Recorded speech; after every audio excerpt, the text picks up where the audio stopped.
Le temps de le dire, Antoine Bélier. Bonjour à tous. Il y a un peu plus d'un an, le mouvement des Gilets jaunes a mis sur le devant de la scène un bon nombre de sujets qui suscitent la colère de tous ceux parmi nous qui se sentent délaissés par les pouvoirs publics. Outre les questions d'emploi et de fiscalité, il y a le domaine de la santé qui cristallise un ras-le-bol généralisé avec la crainte que l'accès aux soins ne devienne de plus en plus difficile, en particulier dans les zones rurales ou dans les territoires des villes moyennes. Si les citoyens, à travers ce mouvement des Gilets jaunes, ont exprimé et continuent d'exprimer leurs ressentiments, il y a aussi depuis plusieurs semaines un peu partout en France des professionnels de santé, des urgentistes aux infirmières et infirmiers en passant par les aides-soignants et les aides-soignantes qui dénoncent le délaissement de l'hôpital public en cause des moyens de plus en plus insuffisants pour une charge de travail de plus en plus importante. Certes, un plan urgence a été enclenché. À cela s'ajoute, au-delà de la question du plan urgence, une loi santé adoptée l'été dernier censée adapter l'organisation des soins pour répondre davantage aux besoins des usagers, des besoins qui tournent autour d'une question essentielle, celle de la proximité, à l'heure où des défis majeurs pointent à l'horizon, comme celui par exemple du grand âge et de la dépendance. Comment répondre à ces défis? Nous nous posons la question ce matin dans Le Temps de le dire sur RCF. RCF, Antoine Bélier, Thomas Pasquier. Une émission qui s'inscrit dans un tour de France que nous vous proposons depuis plusieurs semaines dans la perspective des municipales. Il nous amène donc aujourd'hui à Pont-Sainte-Marie, dans le département de l'Aube, non loin de Troyes. Et j'ai la joie de présenter cette nouvelle édition du Temps de le dire avec vous, Thomas Pasquier. Bonjour. Bonjour Antoine, bonjour à toutes et à tous. Et on est bien au domaine de Nazareth, à Pont-Sainte-Marie. Qu'est-ce que j'ai dit? Voilà. Saint-Joseph. Oh là là, Bon, mais j'ai rebaptisé ce domaine. Attention, merci de m'avoir corrigé, Thomas Pasquier. Donc vous êtes journaliste à RCF Aube-Haute-Marne, et je vous laisse présenter les invités qui ont accepté de participer à cette émission jusqu'à 10h. 3 invités en effet avec nous, Antoine, Sandrine Pirouet, bonjour. Bonjour. Merci d'être avec nous. Vous êtes la déléguée territoriale Aube de l'Agence régionale de santé. On le rappelle, l'ARS dépend de l'État. Vous êtes donc, bien depuis quelques jours maintenant, sous la tutelle du nouveau ministre de la Santé, justement, Olivier Véran. Et vous êtes chargé, avec vos équipes, de décliner dans l'Aube les principales politiques nationales en santé, en médico-social, en prévention, en les adaptant, bien sûr, au mieux aux besoins de proximité et de vous assurer aussi de l'amélioration de la qualité du système de santé. Tout ça en lien avec les élus, les professionnels de santé, les EHPAD, les hôpitaux ou encore les associations de patients, par exemple. Merci d'être avec nous. Merci, c'est bien ça. Abéline Moreau, bonjour. Bonjour. Merci d'être avec nous. Vous êtes la directrice de la filière gériatrique du Centre hospitalier de Troyes et directrice de l'innovation des hôpitaux Champagne-Sud. Alors, on reprécise le Centre hospitalier de Troyes qui regroupe l'hôpital de Troyes, l'hôpital Simone Veil, l'EHPAD Nazareth, le fameux, donc Antoine, et non pas où nous sommes Saint-Joseph aujourd'hui, et une résidence aussi, la résidence du Comte-Henri, et puis les hôpitaux Champagne-Sud regroupent tous les hôpitaux de l'Aube, notamment ceux de la ruralité. Abéline Moreau, vous êtes donc chargée particulièrement de vous occuper des parcours de soins pour les personnes âgées, puis aussi chargée de réfléchir aux nouveautés à mettre en place dans les hôpitaux. Merci à vous aussi d'être là. Et puis Nicole Cudel, bonjour. Bonjour. Merci d'être avec nous, responsable de la pastorale de la santé du diocèse de Troyes. Tout à fait. Et ancienne infirmière. Une vie donc consacrée à l'accompagnement des plus fragiles. Et vous chapeautez donc actuellement les différents groupes du diocèse, tels que les aumôneries, les visiteurs à domicile par exemple. Une pastorale centrée sur l'aide aux malades, mais pas seulement, Nicole, sur aussi l'accompagnement des personnes en fin de vie, des aidants et des soignants. Tout à fait. Merci. La personne est au centre de la mission. Merci de votre participation. Alors bien évidemment, vos questions, commentaires sont attendus au cours de cette émission. J'attends en particulier les témoignages d'habitants et d'habitantes du département de l'Aube, mais quel que soit le lieu où vous habitez, vous pouvez bien sûr nous écrire par mail, le temps de le dire @rcf.fr ou nous appeler au 04 72 38 20 23 04 72 38 20 23. Le standard ouvrira comme chaque jeudi à partir de 9h30. Le temps de le dire, spécial municipal, en direct de Pont-Sainte-Marie. Sandrine Pirouet, comment vous comprenez tout d'abord la colère des usagers et des professionnels de santé que j'évoquais en introduction? Qu'est-ce que ça montre en creux peut-être? Ça montre quelque chose de positif peut-être? Alors, vous évoquez un ressenti tout à fait important. C'est des sentiments qu'il faut respecter. En général, vous savez, la colère, ça exprime une certaine angoisse. Et effectivement, c'est une angoisse parce qu'il y a un attachement fort de l'ensemble des personnes, du public, de la population au système de santé. On sait que c'est un système de santé qui est regardé dans le monde, qui est exemplaire par beaucoup de points. Donc cet attachement, il est très important aussi pour les agences régionales de santé, pour l'agence régionale de santé Grand Est. Et finalement, le défi aujourd'hui pour la santé dans les zones rurales, général, dans les villes moyennes, pour nous, c'est de préserver l'accès à la santé pour tous et partout. Et donc, ça va impliquer une certaine transformation du système de santé. On veut, par exemple, sur la politique régionale, mettre la prévention en premier point très important, et ça va permettre effectivement de préserver l'ensemble du système de santé. Alors, un des défis majeurs aujourd'hui, Antoine, dans des départements ruraux comme le nôtre, c'est notamment le manque de médecins généralistes. Par exemple, dans l'Aube, un médecin sur 3 a aujourd'hui plus de 60 ans. Ça veut dire qu'un médecin sur 3 va partir à la retraite dans les 5 à 10 ans. C'est un enjeu majeur pour les prochaines années, ça, Sandrine Pirouet, des habitants qui ne vont plus avoir de médecin à proximité, à côté de chez eux. Alors, dans l'Aube, c'est pas tout à fait un médecin sur 3 qui va partir. On a pour les plus de 60 ans, parmi les médecins généralistes, on a 62 médecins généralistes sur 215 médecins dans l'Aube. Finalement, on estime que ça fait 7 médecins généralistes pour 10 000 habitants. Alors, c'est moins que la moyenne régionale, qui est un peu plus élevée, à 9 médecins généralistes pour 10 000 habitants. Donc, le constat, il est là, le constat du peu de médecins généralistes. On parle que des généralistes. Ça entraîne effectivement des difficultés sur toute la chaîne de soins. Si vous avez des difficultés à trouver votre médecin traitant, ça va entraîner soit un renoncement aux soins, soit un recours aux soins de manière non adaptée. Et c'est ça, par exemple, qui peut être une des causes de l'engorgement des services d'urgence dans les hôpitaux. Donc, c'est vrai, les constats sont là. Et ces constats-là, pour nous, au niveau de l'institution Agence régionale de santé, ça va conduire à 3 enjeux. L'accès aux soins non programmés, et finalement la gradation du recours quand on est une personne, qu'on a besoin de soins. Humainement, ça peut être difficile. Il va falloir vraiment avoir une idée précise de vers qui on peut s'adresser. Et donc, face à ça, on va avoir 2 cibles d'action tout à fait communes de l'ensemble des partenaires dans l'Aube. C'est ce qu'on essaie de mettre en place. D'abord, agir pour favoriser l'arrivée de nouveaux médecins. Ça, c'est très important.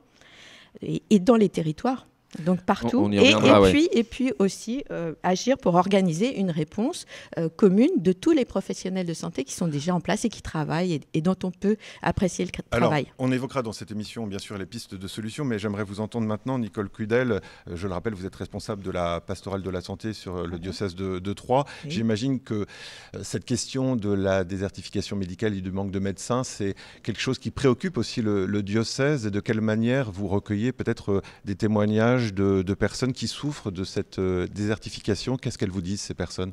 C'est vrai qu'on s'en rend compte, mais nous, on est plus dans l'accompagnement de la personne. On entend, on ne prend pas parti, on écoute. Et les personnes âgées ont peur du futur. C'est plus leur manière de rencontrer un médecin, c'est plus leur même manière d'être soignées. Quand on dit par Internet, Internet, on a quand même une quantité de personnes qui ne manipulent pas Internet. Donc Quand vous dites Internet, ça fait référence à ce qu'on appelle la télémédecine. Voilà, la télémédecine, ou même non, vous avez vos résultats de labo qui vont arriver sur Internet. Comment ils font Vous vous inscrivez avec Doctolib. Comment ils font ceux qui n'ont pas, et comment je vais faire pour prendre mon rendez-vous? Alors, ils se mettent en avant en disant mais comment je vais faire dans quelques temps? Abéline Moreau, justement sur cette question bien précise, vous qui êtes en charge de cette EHPAD du domaine de Nazareth, ici à Pont-Sainte-Marie, est-ce qu'il y a des formations qui existent justement pour limiter ce qu'on appelle la fracture numérique? Alors oui, effectivement, on accompagne au quotidien les résidents de l'EHPAD sur le numérique pour justement garder le lien social, parce que c'est vrai que les personnes qui rentrent en EHPAD, souvent en fait le multimédia reste un des seuls vecteurs de communication. Alors bien évidemment, il y a le téléphone, il y a des familles qui viennent, mais il y a encore beaucoup d'enfants qui sont en activité, qui n'habitent pas à proximité, et c'est vrai que le fait de pouvoir avoir accès à Internet, communiquer les photos aux petits-enfants, parce qu'aujourd'hui les petits-enfants ont aussi ce besoin-là, c'est vrai qu'on accompagne progressivement les personnes âgées, et il y a de plus en plus de personnes âgées qui se servent via leur téléphone portable d'Internet et qui ont vraiment une vraie activité numérique. Mais est-ce que c'est incontournable de passer par le numérique et de passer notamment par ce service de télémédecine, Sandrine Pirouet? Est-ce que c'est pas quelque chose de négatif concernant des liens qui ne seront plus là finalement? On remplace l'ordinateur, alors je suis un peu caricatural, par voilà, on aurait pu mettre des personnes à la place de l'ordinateur. Alors, d'une certaine manière, vous avez raison. Hein, la télémédecine, ce n'est qu'un outil. Hein, et donc, ça ne peut pas être du tout placé comme l'alpha et l'oméga dans les années qui viennent. Mais moi, je voulais revenir sur ce que disait Madame Cudel, qui est extrêmement important, parce que c'est vraiment le côté humain. Hein. Je pense que pour les agences régionales de santé, et en particulier dans le Grand Est, le grand enjeu, c'est de répondre aux vrais besoins de la population. Hein, et donc, la population des personnes âgées, le besoin, effectivement, c'est pas forcément de se retrouver devant des outils. Il faut que chacun trouve une réponse en proximité là où il est. Alors finalement, pourquoi ça devient un défi ? Ça devient un défi, comme on l'a dit tout à l'heure, parce qu'il y a une raréfaction des médecins, mais c'est aussi une opportunité, puisque là, il faut s'organiser autour du patient et les gens qui sont naturellement les plus en proximité du patient. Hein. Donc c'est bien pour les professionnels de la santé, une opportunité de travailler ensemble autour du patient. Et donc, il y a déjà beaucoup de professionnels qui sont en contact régulier avec le patient. Je pense aux infirmières, hein, aux infirmières qui sont par définition en proximité, qui sont sur le terrain, les infirmières libérales, bien sûr. Je pense aussi aux pharmaciens. Hein, on a recours à son pharmacien aussi très, très fréquemment.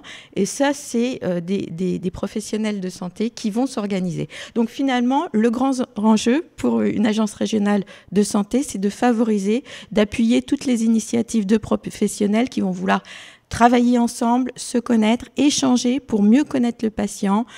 Par exemple, le médecin généraliste qui va envoyer des informations au kinésithérapeute qui va prendre en charge le patient, l'infirmière qui va faire un retour vers le médecin de ce qu'elle voit au quotidien au domicile du patient. Tout ça, c'est une coordination des professionnels. Nous, ils nous disent très clairement, ils disent à l'Agence régionale de santé, tous ces professionnels qui veulent de plus en plus travailler bien pour le patient, travailler selon les règles de l'art partout sur les territoires, partout, hein, donc qu'il n'y ait pas de territoire délaissé, mais aussi qui veulent travailler en équipe, en groupe. Alors évidemment, on a des moyens hein, de favoriser ça.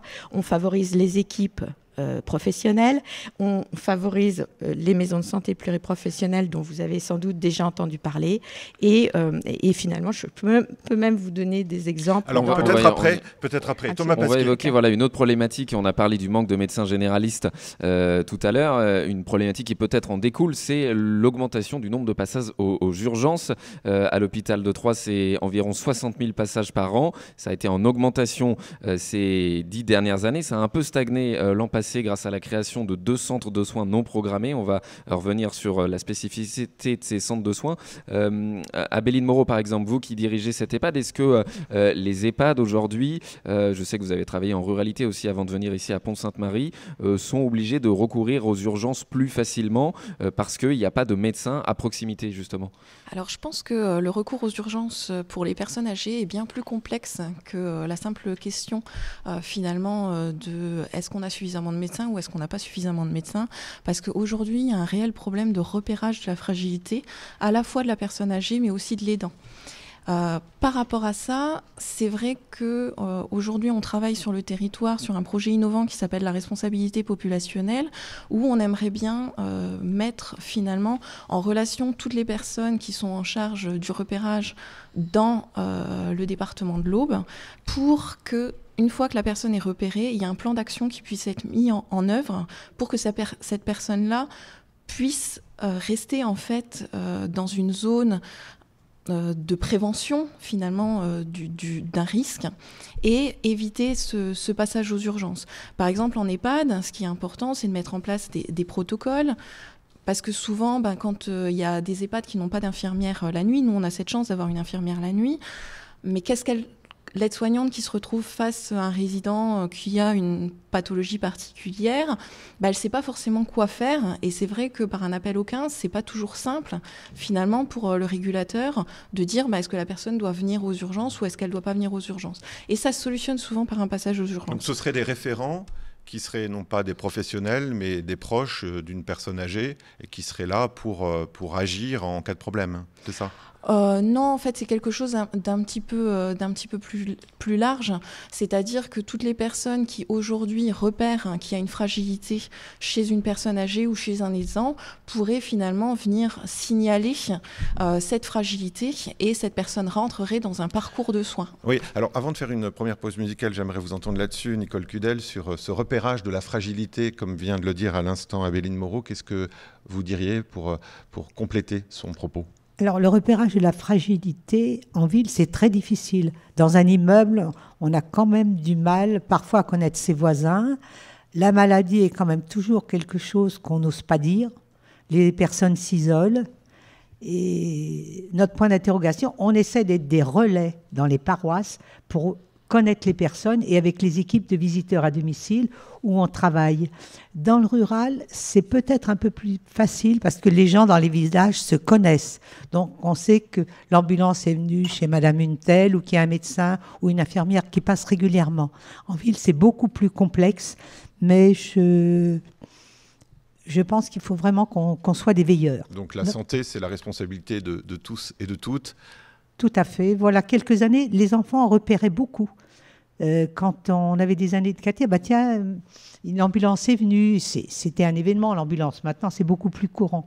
Mais ils étaient veilleurs. Et je crois qu'on est tous des veilleurs et on a tous à avoir des relais pour se contacter les uns les autres et faire des signalements, qu'on n'ait pas peur de faire des signalements quand une personne est vraiment isolée ou seule. Allez, on va poursuivre nos échanges dans cette émission en direct de Pont-Sainte-Marie, les défis de la santé en zone rurale et dans les villes moyennes. Nous nous retrouvons dans 2 minutes et vous aurez la parole, bien sûr, à partir de 9h30, 04 72 38 20 23, le temps de le dire, @rcf.fr. Ici,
c'était Alain Souchon, ici et là. Nous sommes toujours en direct de Pont-Sainte-Marie. C'est RCF que vous écoutez. Nous sommes ensemble jusqu'à 10h. En direct de Pont-Sainte-Marie, Antoine Bélier, Thomas Pasquier. Et dans la perspective des municipales, RCF vous propose depuis plusieurs semaines une série d'émissions spéciales sur les grandes thématiques de cette campagne qui préoccupe élus et citoyens. Ce matin, en direct de Pont-Sainte-Marie, près de Troyes, dans l'Aube, nous parlons de l'enjeu de la santé avec 3 invités. Thomas Pasquier. Oui, Sandrine Pirouet, la déléguée territoriale Aube de l'ARS, Abéline Moreau pour la filière gériatrique des hôpitaux Champagne-Sud et Nicole Cudel pour la pastorale de la santé du diocèse de Troyes. Alors Sandrine Pirouet, pour répondre au problème du manque, on en a parlé un peu au début de cette émission, du manque de professionnels de santé, on assiste depuis plusieurs années au développement des maisons de santé. En quoi c'est une des solutions pour répondre au problème de la désertification médicale et est-ce que ça marche ? Alors, nous, on pense à l'Agence régionale de santé Grand Est que, en fait, c'est la coordination, c'est l'échange entre les professionnels de santé autour du patient qui est une solution. Et donc, évidemment, les professionnels de santé, une fois qu'une équipe est constituée, qu'ils se connaissent, qu'ils échangent des informations sur leurs patients, ils peuvent avoir l'envie d'aller plus loin et de créer des maisons de santé. Alors, la maison de santé, c'est pas la solution, l'alpha et l'oméga du médecin généraliste, du médecin traitant en milieu rural ou dans les villes moyennes. C'est une solution possible. Alors, par exemple, j'ai un exemple en tête d'une jeune équipe en très grande ruralité dans une commune de 350 habitants au nord-est du département de l'Aube. Alors, ils ont commencé par se rencontrer, travailler ensemble autour de leurs patients communs, puis après de se rapprocher. Et un jour, ils sont venus nous trouver à l'Agence régionale de santé pour qu'on leur apporte un soutien supplémentaire. Donc, ils avaient déjà un projet de santé pour leurs patients très, très développé, très précis. Ils voulaient bien sûr faire les consultations, les prendre en charge, mais au-delà de ça, faire aussi beaucoup de prévention. Il faut avoir un projet commun pour que ça fonctionne. Alors, entre professionnels. Évidemment, puisque comme on le disait tout à l'heure et Madame Cudel l'a souligné, eh bien, les infirmières sont en proximité du patient sur le terrain, en particulier en ruralité. Le pharmacien connaît bien le patient, le médecin généraliste échange avec l'ensemble des professionnels. Il faut bien connaître son patient pour répondre à son besoin. Dans certaines zones, il y a beaucoup de personnes âgées, dans d'autres plus d'enfants. Voilà, les besoins sont pas égaux sur le territoire, mais pour l'Agence régionale de santé, tous les projets des professionnels sont soutenus de la même façon. Il n'y a pas de fatalité du petit projet, de la petite équipe. Thomas Pesquet. Oui, une autre solution sur ces pistes, sur l'offre de soins, ce sont les centres de soins non programmés. J'en ai évoqué un mot tout à l'heure. Ce sont des centres de soins qui permettent d'éviter certains passages aux urgences et pour tout ce qui est traumatologie, bobologie, on va dire. Il y a 2 structures qui ont été créées ces 2 dernières années dans l'Aube. L'établissement au bois de soins inopinés qui est à la clinique de Champagne à Troyes et la structure également de soins inopinés au bois qui elle se situe sur la clinique de Montier-la-Selle. Ces 2 structures qui d'ailleurs sont gérées par des anciens médecins urgentistes. Est-ce que c'est une solution qui fonctionne également selon vous? Déjà, on a des bons retours dans l'Aube, Sandrine Pirouet, ou Abéline Moreau aussi? Abéline Moreau peut-être pour faire tourner la parole, non? Comme vous voulez. Ne vous battez pas, Sandrine Pirouet. Je vais répondre très brièvement, peut-être avant Madame Moreau. Et évidemment, on a 2 centres de soins non programmés dans l'Aube et il faut insister sur le fait, je crois que les urgences des hôpitaux, les urgences des hôpitaux publics à Troyes, elles ne sont pas adaptées pour recevoir des patients qui ne sont pas en situation d'urgence. Elles sont peu adaptées pour recevoir des patients fragiles, je pense aux personnes âgées ou aux personnes handicapées. Donc il faut que l'ensemble de la population, finalement, elle ait un recours gradué. Et les centres de soins non programmés, c'est une solution. Dans l'urgence, et c'est une solution sur laquelle les patients peuvent être orientés par le SAMU. Est-ce que les usagers ont cette conscience-là et cette responsabilité-là de se dire on ne va pas aller engorger les urgences? Abéline Moreau? Non, vous savez pas. Non, parce que ça demande. Nicole qui demande la parole. Pour reformuler la question, ça demande quand même une responsabilisation des citoyens, des usagers que nous sommes, Nicole Cudel. Oui, effectivement, et on peut se dire que le vendredi, à partir de 16h, il y a la panique. Quand on voit un enfant qui a un peu de température, hop, on monte, et qu'est-ce qu'on va devenir? On n'a pas de médecin. Qu'est-ce qu'on fait le vendredi et le samedi? On file aux urgences, sans réfléchir qu'un Doliprane pouvait peut-être... Abéline Moreau, oui. Au-delà de la responsabilité qu'a chaque individu, aujourd'hui, ce qui se passe aussi, c'est qu'il y a beaucoup de gens qui renoncent aux soins au quotidien, soit par des problématiques de transport. C'est vrai que nous, dans l'Aube, on a quand même cette difficulté de transport. Il y a beaucoup d'endroits qui sont mal desservis. Et après, il y a aussi les gens qui renoncent aux soins pour des raisons financières. Et c'est vrai que le recours aux urgences, c'est un endroit où ils vont et les soins sont gratuits, ils n'ont pas à faire d'avance de frais. Et donc ça, c'est vrai que c'est quand même 2 éléments, je pense, qui sont quand même à prendre en compte. Oui, Sandrine Pirouet. Je pense que c'est peut-être difficile de parler de responsabilité individuelle face à l'urgence en santé. Je parlerais plutôt d'information de la population. De toute façon, quand il y a une urgence, c'est très simple. Faut prendre son téléphone et appeler le centre 15, le SAMU, parce que les médecins régulateurs du SAMU, c'est des vrais professionnels qui savent orienter vers le bon endroit. Et ils ne vont pas tout le temps dire « venez aux urgences ». Parfois, ils vont dire « allez voir les centres de soins non programmés ». Et c'est vraiment finalement cette information du fait qu'il faut appeler avant de se rendre aux urgences, qui est la bonne information à donner à tous ceux qui nous écoutent. Alors, les centres de soins non programmés dans l'Aube, c'est un système qui fonctionne. Là, sur les dernières années, on a vu une augmentation de 10% du nombre de passages aux urgences au centre du département. Chaque année, plus 10%. Là, cette année, on a à peu près 61 000 passages en fin 2019, c'est-à-dire un tout petit peu moins, pratiquement, on peut dire la même chose que l'année précédente, en 2018. Donc, vous voyez, là, on a stoppé finalement la progression exponentielle et on l'a stoppé grâce à la prise de conscience de tous les partenaires. Tout le monde s'est mis ensemble pour trouver un ensemble de solutions. Alors, justement, parmi d'autres solutions, comment, parce que ça, c'est l'un des enjeux aussi, décloisonner médecine de ville et hôpital, comment peut se passer l'interaction pour que ce soit plus fluide finalement et que les choses aillent dans le bon sens. Est-ce que quelqu'un veut répondre à cette question? Abéline Moreau, peut-être? Alors, tout à l'heure, je parlais du projet de responsabilité populationnelle, en fait, qui consiste à mettre tous les acteurs d'un territoire, tous les acteurs de la santé au sens large. Donc, ça peut être les associatifs, ça peut être les usagers, même s'ils ne sont pas professionnels de santé, mais ils sont acteurs de la santé, les professionnels de ville, les professionnels de l'hôpital, tous ensemble autour d'un sujet, et donc qui deviennent ainsi responsables d'une population. Donc dans l'Aube, on a en lien avec la FHF, la Fédération hospitalière de France, deux populations qu'on suit actuellement, que sont les insuffisants cardiaques et les patients atteints de diabète. Et au niveau départemental, on a fait le choix aussi d'avoir une action un peu plus ciblée pour les personnes âgées et les personnes en situation de handicap, ainsi que les personnes en situation de précarité. Allez, je vous laisse finir parce que je voyais que vous étiez en pleine... Non, c'était une conclusion.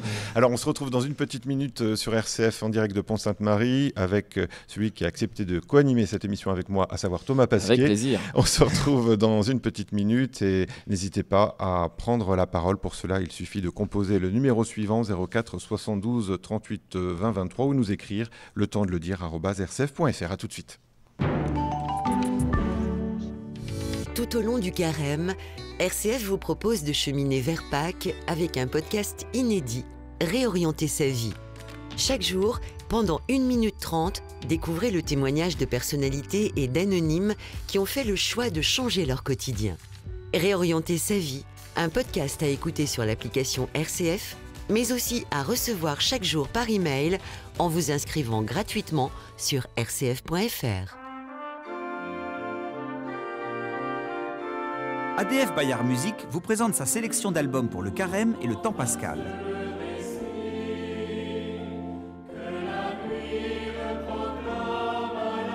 Une sélection d'albums pour le carême et le temps pascal à découvrir sur le site bayardmusique.com et disponible chez tous les libraires disquaires.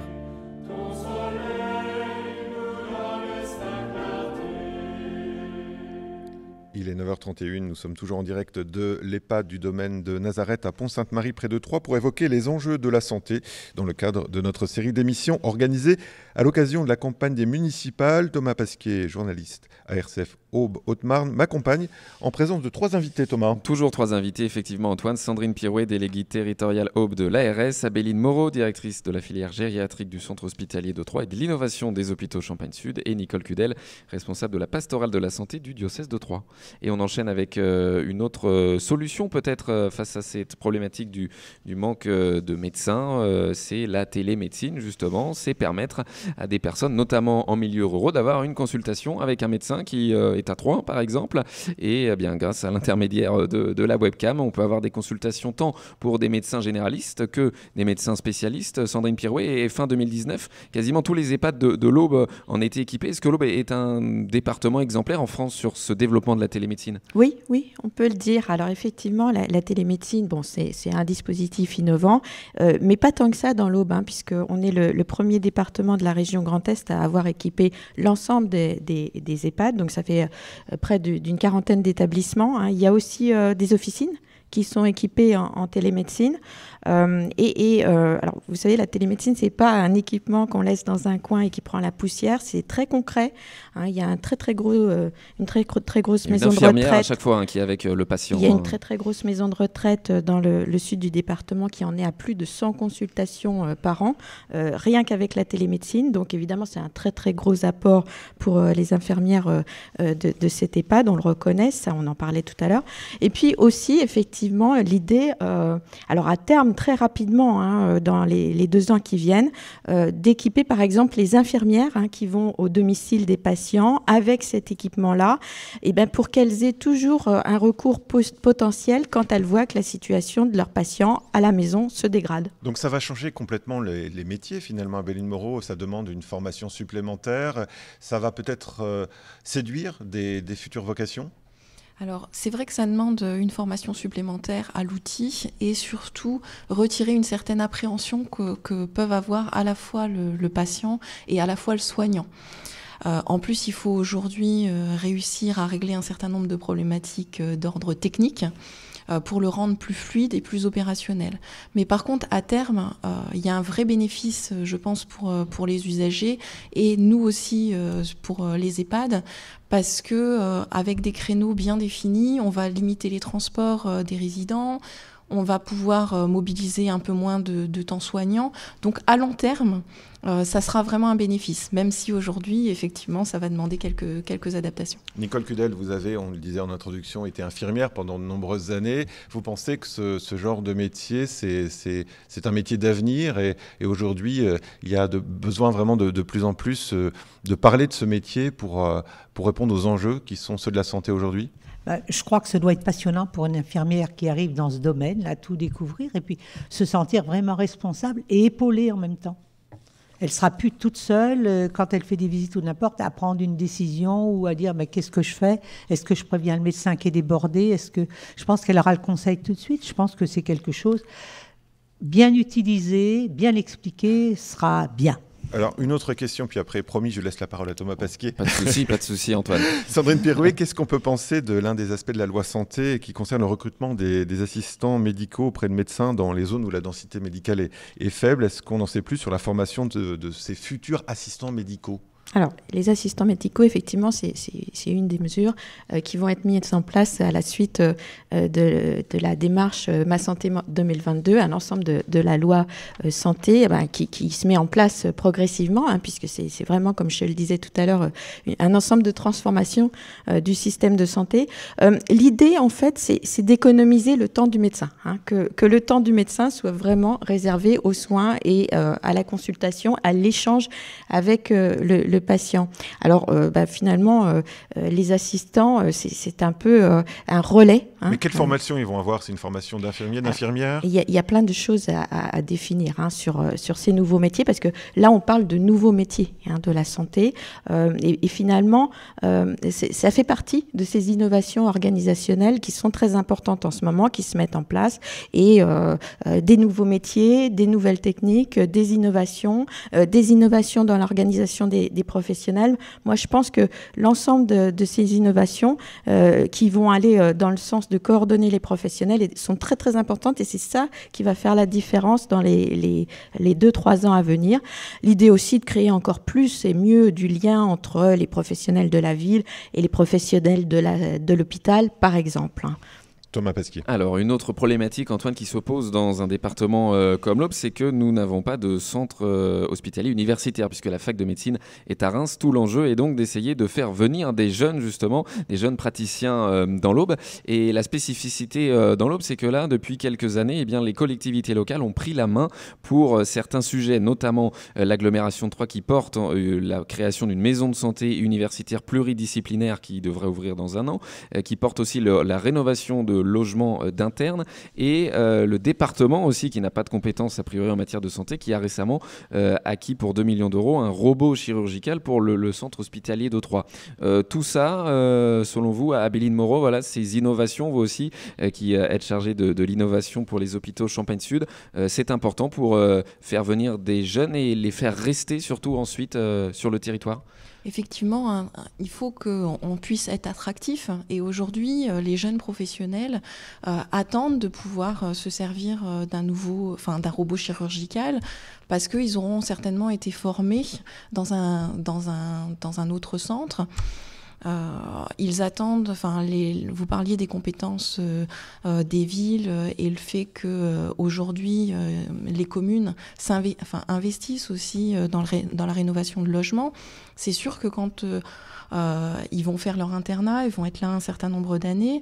S'ils ne sont pas logés dans de bonnes conditions, ça peut être un frein après sur le fait de se projeter.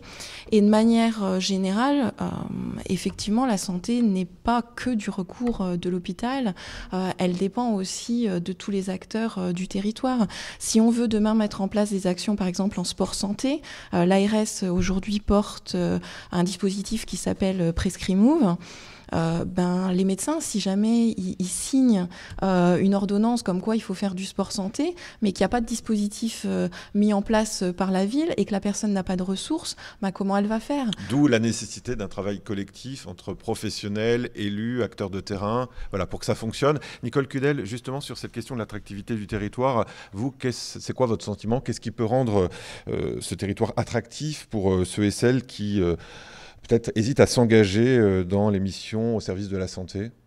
Oui, à l'heure d'aujourd'hui, les gens sont quand même très indépendants et des bénévoles qui s'engagent, c'est difficile. Mais je crois que c'est vrai, il faut être attrayant, il faut qu'on voit des gens qui soient heureux dans ce qu'ils font et puis qui reconnaissent un petit peu d'utilité, qui soient valorisés, qui disent, voilà, c'est fort pour soi, c'est valorisant personnellement, on ne cherche pas une reconnaissance, mais il faut que les gens soient heureux dans ce qu'ils font et dans l'accompagnement. Alors une autre piste aussi, Sandrine Pierrouet, ce sont des nouveaux types de formations. La ministre de l'Enseignement supérieur est venue à Troyes justement en octobre et là il y a un partenariat aussi avec tout le domaine de la santé et l'université pour permettre à des jeunes d'avoir une première année finalement où ils vont choisir 2 options, une en santé et une dans un domaine de leur choix et à la fin de la première année, ils font leur choix s'ils poursuivent ou pas en études de santé. Ça, c'est nouveau. Oui, c'est tout à fait ça. Alors, pour un territoire comme le nôtre, c'est important. Pour les études de médecine, jusqu'à maintenant, on avait une première année butoir avec finalement un filtre très, très sévère à la fin de la première année. Voilà. Là, l'idée est de changer de paradigme, de changer de vue là-dessus et d'engager les étudiants dans des licences ou dans un début de cursus qui soit finalement partagé avec une part d'options santé et puis une part d'enseignement de niveau académique, universitaire, et qu'à la fin de la première année, ils se décident est-ce qu'ils veulent poursuivre sur la santé et en fonction de leurs résultats ou pas.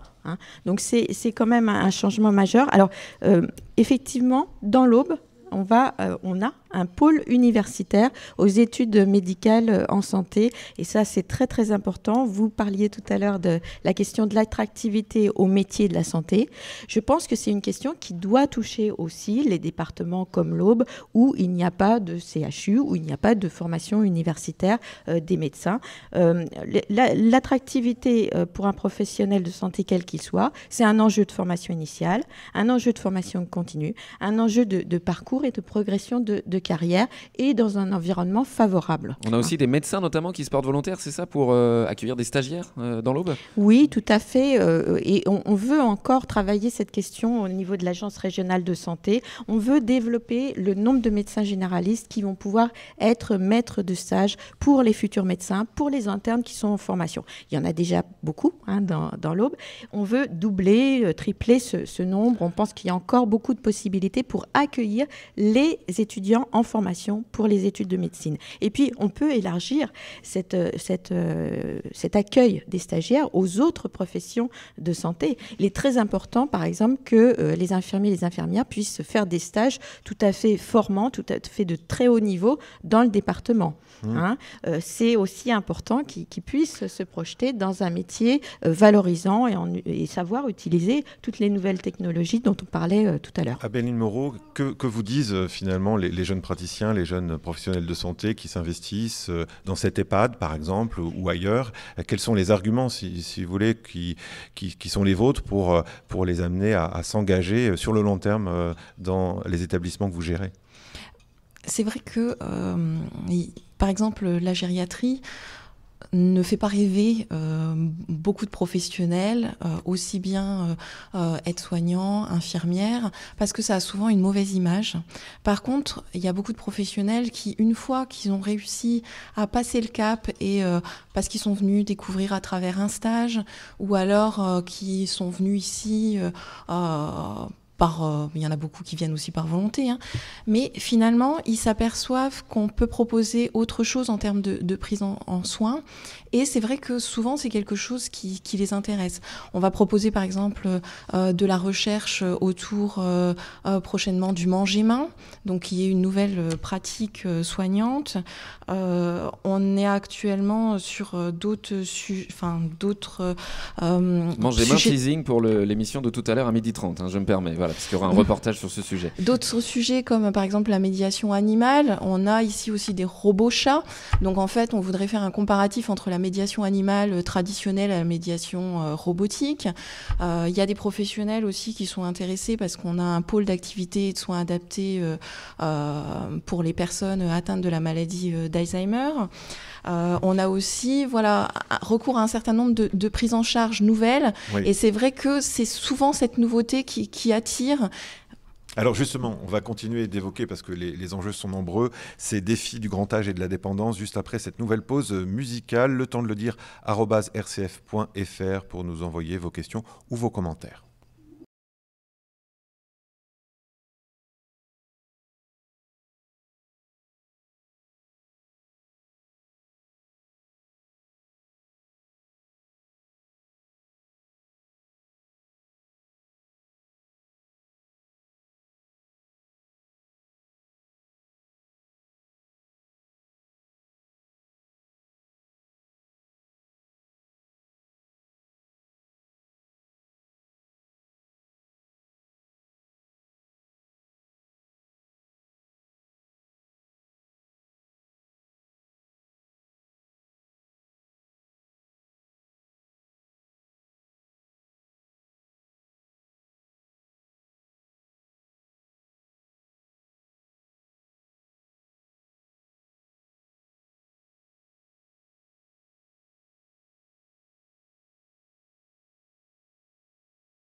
RCF, Antoine Bélier, Thomas Pasquier. Suite et fin du temps de le dire depuis l'EHPAD du domaine de Nazareth à Pont-Sainte-Marie près de Troyes, alors que la neige est en train de tomber. Nous poursuivons notre réflexion et nos échanges autour de ce défi majeur qui nous préoccupe tous et qui est celui de la qualité de l'offre de soins et la manière d'améliorer leur accessibilité. Thomas Pasquier, vous êtes toujours à mes côtés, ainsi que nos 3 invités. Toujours avec Sandrine Pirouet pour l'ARS, l'Agence régionale de santé, Abéline Moreau pour la filière gériatrique du centre hospitalier de Troyes et Nicole Cudel pour la pastorale de la santé du diocèse de Troyes. Alors j'aimerais vous lire ce message de Patrick de Nice. Mon père a été enfin accepté dans un EHPAD à Avallon. J'aimerais qu'il y ait une émission comme pour les prisons le dimanche sur RCF pour ces personnes qui sont seules et qui sont en EHPAD, qu'il y ait des activités de jardinage en payant mieux les intervenants afin que ce soit un lieu de vie et non pas un lieu de fin de vie. Au lieu de mettre des caméras à 15 000 € dans les villages, on pourrait utiliser ce budget pour payer des personnes qui accompagnent réellement les personnes âgées. Alors, je vous vois sourire, Abéline Moreau. Est-ce que vous voulez réagir à ce message de Patrick ? Alors après, je ne connais pas la maison de retraite citée en particulier.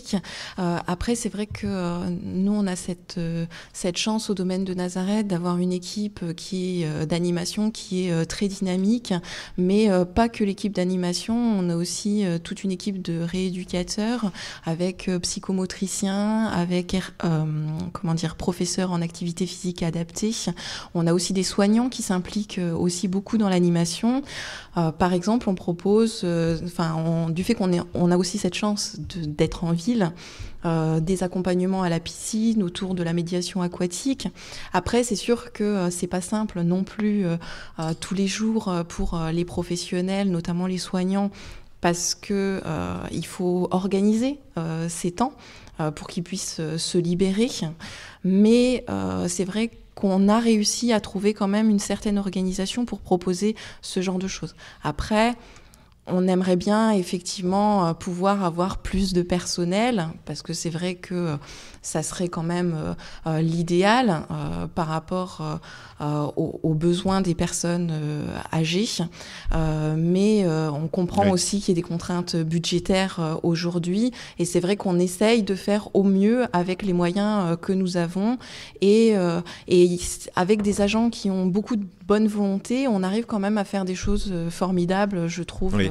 Alors, au-delà des activités et des animations qui sont essentielles dans les EHPAD, Nicole Cudel, ça veut dire quoi ? J'imagine que ça résonne fortement pour vous, ce mot accompagnement, et pour rejoindre le message de Patrick, accompagner réellement les personnes âgées. Ça veut dire quoi réellement ? Accompagner réellement, ça veut dire être présent, être régulier, et puis vraiment écouter ou essayer de décrypter ce qu'ils ont envie, parce qu'ils ne parlent pas toujours. On peut avoir des personnes qui arrivent en résidence qui sont très mûrés parce qu'il y a le choc d'arrivée. Il faut savoir évoluer avec eux, savoir les écouter, peut-être être silencieux à côté d'eux.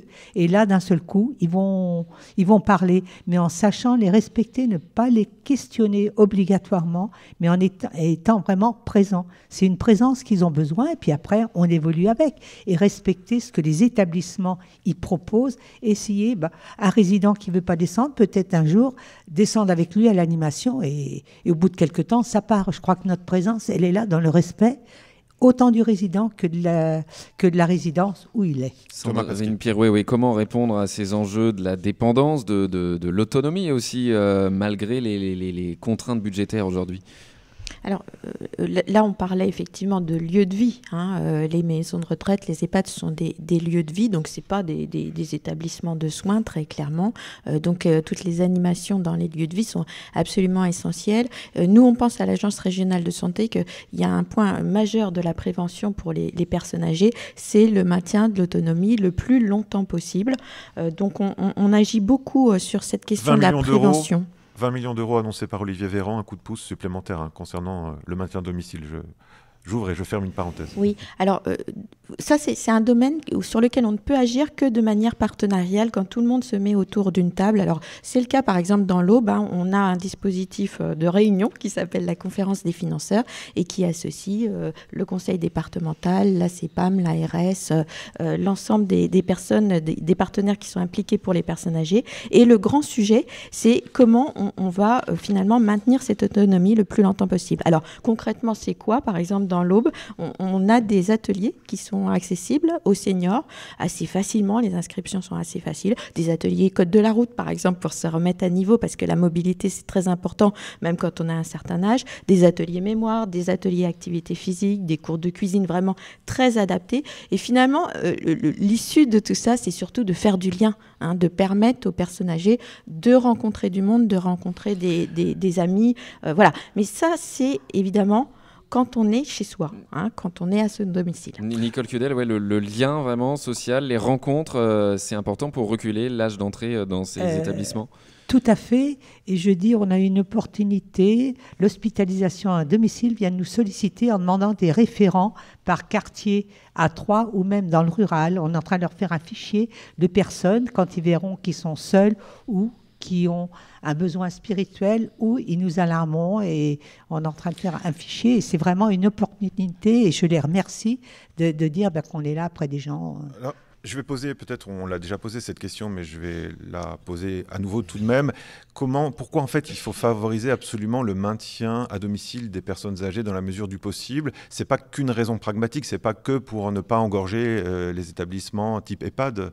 Mais non, bien sûr, c'est pour les personnes elles-mêmes, pour maintenir une bonne santé au plus haut âge, c'est-à-dire finalement une autonomie, hein, la possibilité de se déplacer, la possibilité de s'exprimer, la possibilité de manger correctement. Et dans cette optique-là, il y a un point aussi très très important auquel l'Agence régionale de santé fait très attention, c'est la situation des aidants. Hein, parce que les aidants, aider une personne à domicile, c'est parfois humainement très très difficile et très isolant. Sandrine Perrouet est là-dessus. Le projet de loi de financement de la Sécurité sociale 2020, il y a une mesure phare que ce projet contient, c'est la création d'une allocation journalière pour tout salarié contraint de cesser de travailler pour prendre soin d'une personne âgée en perte d'autonomie. Ça répond à une vraie attente. Ça va se mettre en place d'ici les semaines à venir? Bien sûr. Alors, vous savez, les lois... Vous savez comment ça marche. Après la loi, il faut des textes d'application avant que les mesures se mettent en place. Mais une fois que quelque chose est gravé dans la loi, quand même, on est sûr que ça va arriver. Et c'est extrêmement important parce qu'effectivement, les aidants, ils sont de plus en plus nombreux, bien sûr, puisque globalement, la population française vieillit. Hein, et il faut quand même les soutenir, les aider. Il faut les appuyer. Alors, dans l'Aube, par exemple, on a des dispositifs très spécifiques pour eux. On a des plateformes de répit. Et puis, on a aussi une offre de répit à domicile. C'est deux choses un peu différentes. La plateforme de répit, ça permet finalement de souffler, de faire une parenthèse. C'est-à-dire, c'est un couple qui vient, hein, l'aidant et l'aidé, va sur la plateforme de répit. Et puis, il y a des actions d'échange, de formation, voilà, des animations. On y va, 1 heure, 2 heures, une demi-journée. Et puis on repart. Tandis que l'offre de répit à domicile, alors là, ça va se mettre en place très progressivement et c'est un répit très concret où des personnes viennent à domicile pour la journée ou pour la nuit. Hein, et ça permet finalement de faire une parenthèse de vie et de regonfler les batteries. Cudel, justement, hein, ça vous tient à cœur ce sujet des aidants aussi, hein. Oui, les aidants, c'est vrai que c'est important parce qu'on voit beaucoup d'aidants qui partent avant la personne qui n'est pas en état. Mais il y a la personne âgée, mais aussi il y a la vraie la maladie où il y a des aidants, des gens qui arrêtent leur travail pour accompagner un conjoint qui a un cancer ou qui a autre chose. On sait que ça va durer quelques mois, quelques années peut-être. Et je pense que là, c'est important on est dans une période où les enfants, les petits-enfants sont parfois très loin dans leur travail, où c'est parfois compliqué aussi. Et je pense que là, on a tout un regard à avoir sur cette... Oui. Alors, au vu de la pyramide des âges et de l'allongement de la durée de vie, Béline Moreau, il faut adopter finalement, on pourrait dire, une culture de la dépendance et ça suppose de se former à la prise en compte de cette vulnérabilité spécifique du grand âge. Là encore, il y a des filières qui s'ouvrent. Alors, par rapport à la dépendance, bien évidemment que le vieillissement de la population fait qu'on a des personnes qui sont de plus en plus, mais pas que par rapport au vieillissement de la population, mais il y a de plus en plus de polypathologies, il y a de plus en plus de maladies chroniques, de manière générale dans la population. Donc, c'est le plus tôt possible, qu'il faut déjà se soucier et faire de la prévention de façon à ce que les personnes puissent vieillir le mieux possible et avoir le plus tardivement possible les effets finalement de la dépendance. Après, ça c'est quelque chose, la prévention, on sait très bien que c'est sur le long terme. Aujourd'hui, en maison de retraite, la difficulté, nous on s'en aperçoit, c'est qu'on a de plus en plus de personnes qui arrivent tardivement parce qu'elles veulent rester le plus longtemps possible à domicile, y compris quand elles ont une maladie neurodégénérative. Mais c'est vrai que c'est pas sans occasionner après certaines difficultés parce qu'une fois qu'elles arrivent dans leur nouveau lieu de vie, c'est beaucoup plus compliqué à s'adapter à ce nouveau lieu de vie que précédemment quand elles arrivaient beaucoup plus, moins dépendantes. Alors, il nous reste très peu de temps avant la fin de cette émission. Je vais vous demander à chacune d'être synthétique pour conclure. Une même question à chacune d'entre vous en 20 secondes. Pour conclure, au-delà de cette question du grand âge et de la dépendance, la santé, on a bien l'impression que c'est un défi qui nous concerne tous, qu'on soit politique, professionnel ou usager. Chacun doit prendre sa part de responsabilité. Sandrine Pirouet ? Là encore, je réemploie ce mot de responsabilité. Effectivement, agir tous ensemble pour la santé, les élus, les associations de patients, les professionnels de santé, les institutions, l'administration, tous ensemble pour finalement transformer les choses pour passer du paradigme du tout curatif à finalement la prise en charge des gens dans un parcours de santé. Voilà, en 20 secondes, on va vers le parcours de santé. Abéline Moreau ? Effectivement, je ne peux que relayer, passer d'une logique curative à une logique beaucoup plus préventive et où nous sommes effectivement tous acteurs et tous responsables des populations et de la santé. Nicole Cudel, votre conclusion ? Moi, je suis tout à fait dans cet avis et je pense à Saint-Exupéry. Ne pas avoir peur les uns des autres, apprivoise-moi, et je crois qu'on a tous besoin, bénévoles et professionnels, de penser au Petit Prince. Voilà. Merci pour cette belle conclusion littéraire. Merci à tous. Merci à Philippe Faure pour la réalisation de cette émission. Je remercie également Thomas Pasquier qui était à mes côtés. Et Thomas, notre journée spéciale autour de ces enjeux de la santé va continuer à partir de 12h30. 12h30, ça fait du bien. Jean-Baptiste Labeur et Charlotte Meunier, avec parmi les invités le directeur des hôpitaux Champagne-Sud, un ancien médecin urgentiste, un infirmier de nuit ou encore le directeur de l'ADMR et un élu local également concerné par ces questions de santé. Et puisqu'il me reste quelques secondes, ce message d'André de Bruxelles, il faut changer de paradigme. Ce n'est pas seulement un manque de ressources, il faut intégrer les médecines parallèles. Et puis ce message de Pierre de Lozère, il souligne l'importance d'un assistant numérique. On a parlé de télémédecine et on continuera d'en parler à 12h30. Vincent Bellotti à votre service, c'est dans quelques secondes. Vous allez parler de quoi ? Une émission toujours passionnante, bien sûr. Tout à fait, tout comme les vôtres d'ailleurs, mon cher Antoine. Donc aujourd'hui, nous allons nous intéresser aux bêtes à poil, à plumes ou encore à écailles. 62 millions d'animaux de compagnie. Alors tout ça c'est bien beau, mais lorsqu'ils causent des dommages, des morsures, mais ou que des faire chez le voisin, que faire ? Qui est responsable ? Quelles sont les assurances qui rentrent en ligne de compte ? On en parlera avec notre invité assureur. Et puis également, on dira un petit mot des annulations voyages à cause du fameux virus. Est-ce qu'on peut se faire rembourser ou pas ? À tout à l'heure.